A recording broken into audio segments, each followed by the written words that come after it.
Kanchipuram Vakula silks, నాణ్యత మా ప్రాధాన్యత. మదీనాగూడ, మియాపూర్, హైదరాబాద్ లో త్వరలో శుభారంభం. ప్రభుజీ, శ్రీకృష్ణ తులాభారం గురించి తెలుసు కదా. అయితే తులాభారంలో తులసికి చాలా ప్రాముఖ్యత ఉంటుంది. మరి మన నిత్య జీవితంలో మన మనుషులకి తులసి ప్రాధాన్యత ఏంటి ప్రభుజీ? వృందాయే తులసీ దేవ్యాయే ప్రియాయే కేశవస్య చ విష్ణుభక్తి ప్రదే దేవి సత్యవద్దై నమో నమః. శ్రీకృష్ణ ప్రేయసి, శ్రీకృష్ణకి అత్యంత గొప్ప భక్తురాలు తులసి మహారాణి. మనము చాలా జాగ్రత్తగా తులసి మహారాణి యొక్క ఆరాధన చేయాలి. చాలామంది అనుకుంటారు స్త్రీలు ఒక్కలే ఆరాధన చేయాలి. కాదండి, ప్రతి ఒక్కళ్ళు, పురుషుడైనా స్త్రీ అయినా పిల్లవాడైనా పెద్దవాడైనా వృద్ధుడైనా అందరూ తులసి మహారాణికి ప్రదక్షిణ చేయాలి. 4 ప్రదక్షిణలు చేయాలి. నీళ్లు ప్రతిరోజు సమర్పణ చేయాలి. మా ఆలయాల్లో ప్రతిరోజు ప్రొద్దున సాయంత్రం తులసి ఆరాధన జరుగుతుంది. మీరు చూడండి, ఇస్కాన్ టెంపుల్కి వచ్చి ఆ పూజ ఏదైతే భగవంతుడు ఉండే గర్భగృహంలో ఉంటారో అక్కడ తులసీదేవి కూడా ఉంటుంది. తులసీదేవికి వస్త్రాలు వేసి తులసీదేవిని ఆశీర్వదిస్తారు. విగ్రహ రూపంలో కాదు, తులసి కోటకే వస్త్రాలు సమర్పణ చేసి అక్కడ పెడతారనమాట. ఎందుకంటే ఆవిడ సాక్షాత్తుగా కృష్ణుడి యొక్క పరమ భక్తురాలు కాబట్టి. అందుకే కృష్ణుడికి పెట్టే నైవేద్యం, ఏ అభిషేక ద్రవ్యం, నీరు, దేన్నైనా సరే తులసి వేయకుండా సమర్పణ చేయొద్దు భగవంతుడికి. తులసి పెడితేనే స్వామి స్వీకరిస్తారు. తులసి పెట్టిన నైవేద్యం భగవంతుడు స్వీకరించారు, భక్తులు కూడా అలాంటి నైవేద్యాన్ని స్వీకరించారనమాట. కాబట్టి విష్ణు తత్వానికి ఎక్కడైనా సరే నైవేద్యం పెట్టామంటే తులసి పెట్టి మాత్రమే చేయాలి. కాబట్టి తులసి ఆరాధన ప్రతి నిత్యం కూడా మనం 3 సార్లు నీళ్లు వేసి 4 సార్లు ప్రదక్షిణ చేయాలి. తులసి మహారాణికి దీపం పెట్టాలి తులసి దగ్గర. తప్పనిసరిగా ప్రతి ఒక్కరు చేయాల్సిన పని. ప్రభుజీ, తులసిలో కూడా 2-3 రకాల తులసులు, ఏదైనా పర్వాలేదు. ఓకే. అయితే ముఖ్యమైన పర్వదినాల్లో తప్ప సాయంకాలం సమయంలో దీపారాధన చేయకూడదు తులసి దగ్గర అని చెప్పి అంటారు. ప్రతిరోజు చేయాలి, ప్రొద్దున రాత్రి భగవంతుడి ఆలయంలో, భగవంతుడి యొక్క పూజా మందిరంలో తులసి మహారాణి దగ్గర ప్రొద్దున రాత్రి నిత్యం ప్రతిరోజు చేయాలి దీపారాధన. ఓకే. ప్రభుజీ, కృష్ణుడి విషయానికి వస్తే గోపికలతో రాసలీలలు ఆడుతుంటాడు బృందావనంలో అని చెప్పి అంటుంటారు. అయితే దాన్ని తప్పుగా కూడా భావించకూడదు అని అంటుంటారు. మరి కామక్రీడకు రాస క్రీడకు తేడా ఏంటి? అసలు అది కామక్రీడ అని భావించొద్దంటారా? అసలు రాసలీల అంటే ఏంటి, అసలు కామం అంటే ఏంటి, ఇవన్నీ తెలుసుకోవాలి ఫస్ట్. ఇప్పుడు చూడండి, కృష్ణుడు రాసలీల చేసినప్పుడు ఆయన వయసు ఎంతో తెలుసా అండి? 6 సంవత్సరాలు. చిన్న పిల్లడు.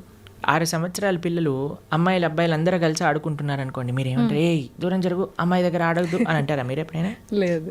మీరు ఎప్పుడైనా అలా చేశారా మీ పిల్లలతో? ఎప్పుడైనా అందరు చిన్న పిల్లలు అందరూ కలిసి ఆడుకుంటున్నారు అనుకోండి, ఎప్పుడైనా ఆయన డిఫరెన్షియేషన్ చూస్తామని? 6-7 సంవత్సరాల వయసు ఉన్న పిల్లవాడండి రాసక్రీడ జరిగినప్పుడు, తెలిసినా మీకు? ఇంకో విషయం చెప్తాను. గోపికలు అంటే ఎవరు? గోపికలు అంటే స్త్రీ, కృష్ణుడు అంటే పురుషుడు కాదండి. కృష్ణుడు యొక్క శక్తియే గోపిక. కృష్ణుడి యొక్క హ్లాదిని శక్తి యొక్క స్వరూపములే గోపికలన్నీ కూడా, శ్రీమతి రాధారాణి కూడా. కృష్ణుడే సాక్షాత్ ఒక పిల్లవాడు. ఇప్పుడు నేను అద్దంలో చూసుకుంటానండి, అద్దంలో చూసుకుంటూ నేను ఇలా అనుకోండి, అద్దం పైన ఏ ప్రభుజీ ఎంత ధైర్యం, మా ప్రభుజీని కొడతావా అని అంటారా మీరు? అరే నీ ఇష్టం, ఇక నీ అద్దం నీ రిఫ్లెక్షన్ ఏదైనా చేసుకో, నువ్వు ఎంత ముద్దు వస్తున్నావా, నువ్వు రాసి ఒకటైనా పెట్టు, ఏదైనా చేసుకో, అది నువ్వు నీ రిఫ్లెక్షన్, అంతే కదండి. అంతే. కృష్ణుడు ఏ తత్వమో గోపికలది అదే తత్వం. ఆయన యొక్క హ్లాదిని శక్తి స్వరూపములే గోపికలు, అట్లా వేరేది ఏ విషయం కాదండి. ఇప్పుడు రాస నృత్యం అంటే ఏంటి అనుకుంటున్నాడు? అదొక నృత్యం, ఆనంద స్వరూపం. అది ఒక స్త్రీ పురుషుని మధ్యలో జరిగే, మీరు అంటున్నారు కదా ఏదో భౌతికమైన సంబంధం కాదండి. అది సాక్షాత్తుగా ఒక జీవాత్మ పరమాత్మ కలిసినప్పుడు పొందే ఆనందాన్ని రాసలీల అని అంటారు. రాసలీల శుకదేవుడికి అన్నిటికంటే ఫేవరెట్ పాస్ టైం భాగవతంలో. శుకదేవుడు ఎవరో తెలుసా అండి? శుక మహర్షి. ఆయన పుడుతూనే తల్లి గర్భం నుంచి నడుచుకుంటూ వెళ్ళిపోయాడు. ఎలాంటి వైరాగ్యం కలిగిన వాడు అని అంటే, ఆయన స్త్రీలు స్నానం చేస్తున్న సరస్సు పక్క నుంచి వెళ్తే స్త్రీలందరూ బిందాస్గా స్నానం చేస్తున్నారనమాట, వస్త్రాలు కూడా కప్పుకోలేదు. వ్యాసుల వారు అడుగుతారు, అయ్యా ఏంటి మీరు అని అంటే, ఆయనకండి స్త్రీ పురుష భేదమే లేదు, ఆయన అంతా ఆత్మజ్ఞాన తత్వంలో రమించేవాడు, కాబట్టి మాకు ఆయన డిఫరెన్సియేషనే తెలియలేదు. ఎందుకంటే స్త్రీకి చాలా తొందరగా పురుషుడి దగ్గర ఏదైనా చెడు భావన ఉంటే కనిపట్టేయచ్చండి. కానీ ఆ స్త్రీలు అంత వైరాగ్యం కలిగిన శుకమహర్షి ఏంటో తెలుసా అండి? ఆవు పాలు పితికినంత సమయం కంటే ఎక్కువ ఒక ప్రదేశంలో ఉండలేరు, అంత వైరాగ్యం కలిగిన వ్యక్తి. ఆయనకి ఫేవరెట్ లీల రాసలీల. అంటే అంత వైరాగ్యం కలిగిన వ్యక్తి ఒక భౌతికమైన గర్ల్ ఫ్రెండ్ బాయ్ ఫ్రెండ్ విషయాలు మాట్లాడతారా అండి? అది కూడా ఎవరి ముందు? పరీక్షిత్ నరేంద్రుని ముందు. వేలాది మంది ఋషులు, యోగులు, మునులు కూర్చొని శ్రవణం చేస్తున్న ఒక సభలో. కాబట్టి మనం రాసలి భగవంతుడి యొక్క తత్వాన్ని కమెంట్ చేయటం కంటే ముందు అసలు ఏంటి ఆ తత్వము అని చదువుకోవాలి. అందుకే మీ అందరికీ నేను చెప్పేది ఏంటంటే భాగవతం వినండి, భాగవతం చదవండి. మన ఛానల్లో ప్రణవానంద దాస్ అనే ఛానల్లో 47 లెక్చర్లు శ్రీమద్ భాగవతం, కేవలం 47 గంటలు మీరు ఇస్తే కృష్ణుడి యొక్క పరిపూర్ణ తత్వం అనేది మనం అర్థమవుతుంది. అది మాత్రం మిస్ చేయకుండా చూడండి. కృష్ణతత్వం గురించి, మన సనాతన ధర్మం గురించి మొత్తం అర్థమవుతుంది. ఫస్ట్ నుంచి లాస్ట్ వరకు వినండి, మొత్తం క్లారిఫై అవుతుంది. ప్రభుజీ, వైరాగ్యం అన్నారు కదా, చాలామంది వాళ్ళ లైఫ్లో కూడా అన్ని కష్టాల నుంచి తట్టుకోలేక, ఇబ్బందులు పడి దాని నుంచి బయటికి రాలేక వైరాగ్యం చెందుతుంటారు. ఇంకా లైఫ్ వద్దు, ఎందుకు ఈ ఫ్యామిలీ లైఫ్, రకరకాలుగా. అలాంటి వైరాగ్యం నుంచి కొంతమంది డివోషనల్గా ఎక్కువ కనెక్ట్ అవుతుంటారు భగవంతుడికి. నిజంగా అది వైరాగ్యం వల్ల వచ్చిన భక్తి నిజమైన భక్తి అంటారు. ఈరోజే ఒకళ్ళు చెప్తున్నారు, ప్రభుజీ ఈ కష్టం వచ్చి ఉంటే నేను భక్తి మార్గంలోకి రాకపోయి ఉండేదాన్ని అని అంటున్నారు అనమాట. కాబట్టి కొన్నిసార్లు కష్టాలు కూడా మనం భగవంతుడి వైపు పంపిస్తూ ఉంటాయి. ఆనందం కూడా తీసుకెళ్తూ ఉంటుంది, కష్టం కూడా. ఏదైతే మనం భగవంతుడి వైపు తీసుకెళ్తుందో అది నిజమైన. మరి భక్తికి వైరాగ్యం అవసరమా అంటే అవసరం, కానీ వైరాగ్యమే భక్తి కాదు. ఇప్పుడు మన ఈ స్టూడియోకి రావాలి అంటే ఆ డోర్ ఓపెన్ చేయాలి. వైరాగ్యం అనేది డోర్ లాంటిది, అందు లోపల నుంచి ప్రవేశిస్తే భక్తి మార్గం లోపలికి రాగలుగుతాం అనమాట.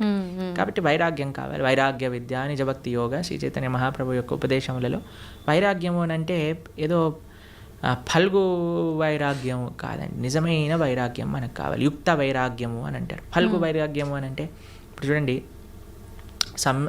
శ్మశాన వైరాగ్యము అని అంటారు, ప్రసమ వైరాగ్యము అని. ఇదంటే ఎలా అంటే ఇప్పుడు చూడండి, శ్మశానంలో ఎవరైనా కాలిపోతున్నారనుకో, మనది కూడా అదే గతి కదా. ఇంటికి వచ్చాక ఏం చేసావు అంటే ఇడ్లీ వద్దు, నాకు పెసరట్టు కావాలి. ఏం వైరాగ్యం అండి? పోయేవాడికి ఇడ్లీ తిన్నా సాంబార్ తిన్నా ఒకటే కదండి. రెండోది ఏమనుకుంటుందట అంటే ఎవరైనా ప్రసవ వేదన ఊ అని అరుస్తున్నప్పుడు, అమ్మో నేను మాత్రం పిల్లల్ని కానీ ఇంత నొప్పి నేను భరించలేను. మళ్ళీ పెళ్లి చేసుకోగానే ఒక పిల్లోడు, రెండో పిల్లోడు, మూడో పిల్ల, నాకు కూతురు కావాలి, నాకు ఇంకో అలాంటివి అనమాట.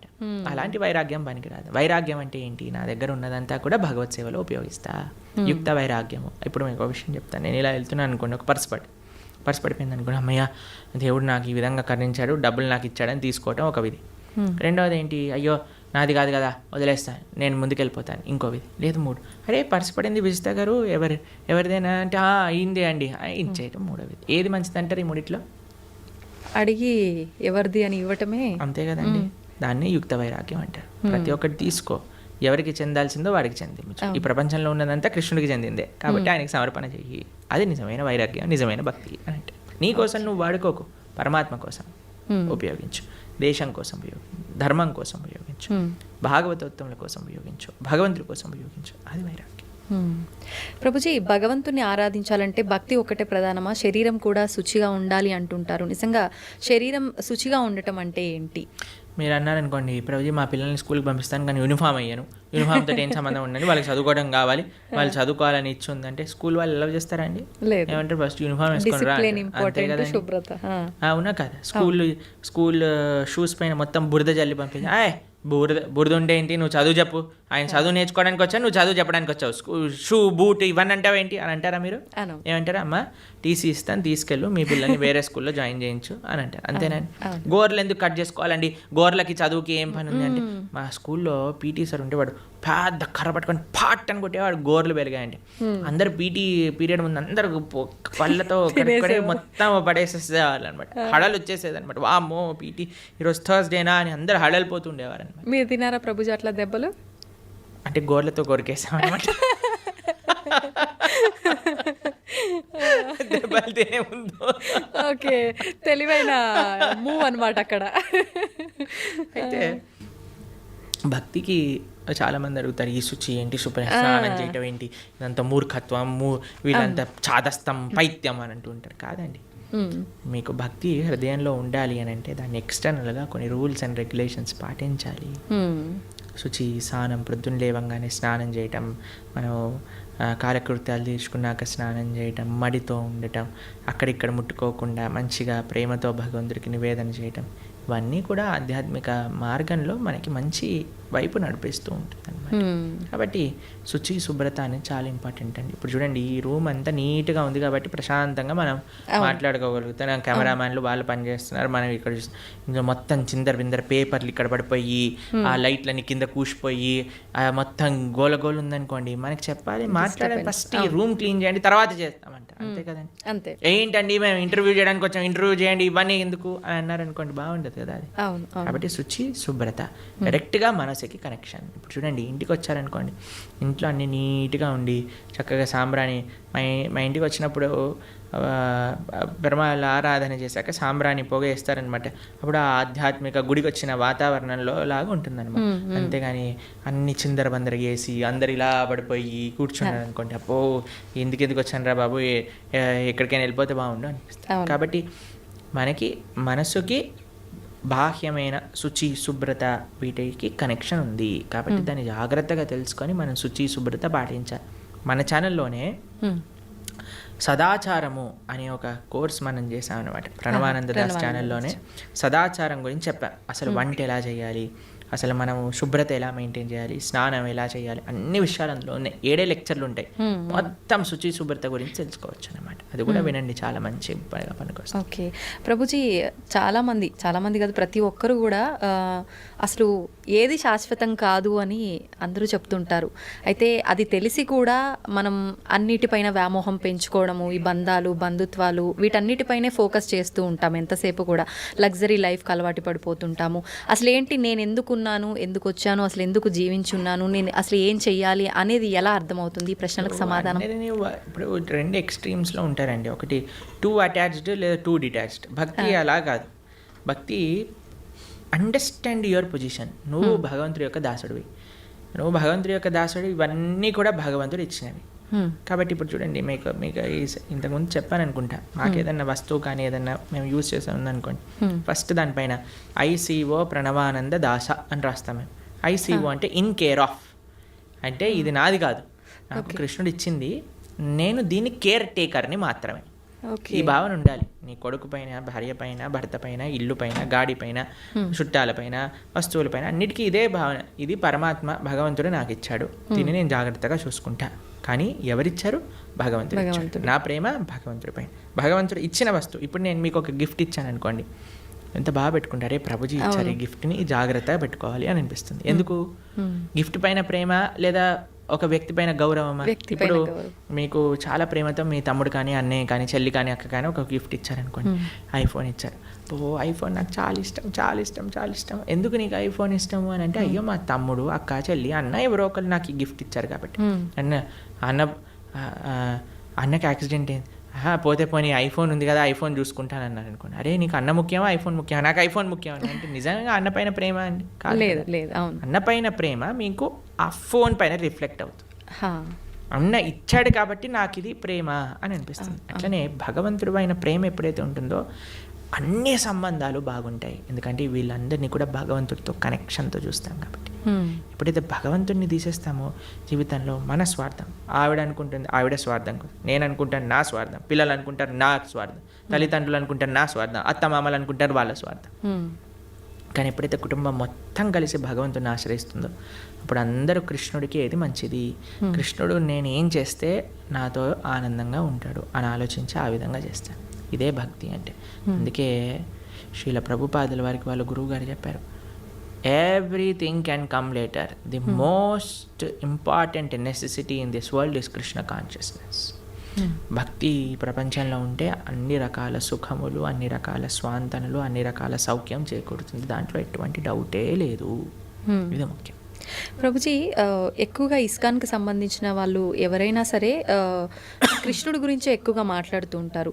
మరి కృష్ణుడి సోదరుడు బలరాముడి పాత్ర గురించి కానీ ఆయనకు సంబంధించిన విశేషాలు ఎందుకని తెలియదు? బలరాముడు ఎందుకండి, మేము ఎన్నోసార్లు బలరామ జయంతి పెద్ద ఉత్సవం మా ఆలయాల్లో, తెలుసా మీకు? మా సాంప్రదాయంలో బలరాముడి ఉత్సవం కానీ, బలరాముడి యొక్క లీలలు చర్చించుకోవటం కానీ చాలా ముఖ్యంగా చేస్తాం. మీరు ఎప్పుడైనా మా బలరాముడి గురించి మాట్లాడిన వీడియోలు ఎన్నో ఉన్నాయి. కాబట్టి బలరాముడు గురువుకి సంకేతం. ఆయన యొక్క ఆయన యొక్క శక్తియే గురు పరంపర ద్వారా వస్తుంది, మన ఆచార్యుల వరకు వస్తుందన్నమాట. కాబట్టి మన గురువు చేసే శుశ్రూష, గురువు చెప్పే మాటలు సాక్షాత్తుగా బలరాముడు చెప్పే మాటలే అనమాట. కాబట్టి నిరంతరం వాటిని ఆరాధన చేస్తాం. బలరాముడికి ఆధ్యాత్మిక శక్తి ఇస్తాడనమాట, చాలా ముఖ్యం. ఓకే, నిజంగా చాలా మంచి విషయాలు తెలియజేశారు ప్రభుజీ. ఏంటి అసలు ఈ సమాజంలో మనం భక్తి మార్గం వైపు ఎలా వెళ్ళాలి, ఇలాంటి మంచి విషయాలు తెలియజేసినందుకు ధన్యవాదాలు ప్రభుజీ. హరే కృష్ణ. ధన్యవాదాలు మాతాజీ.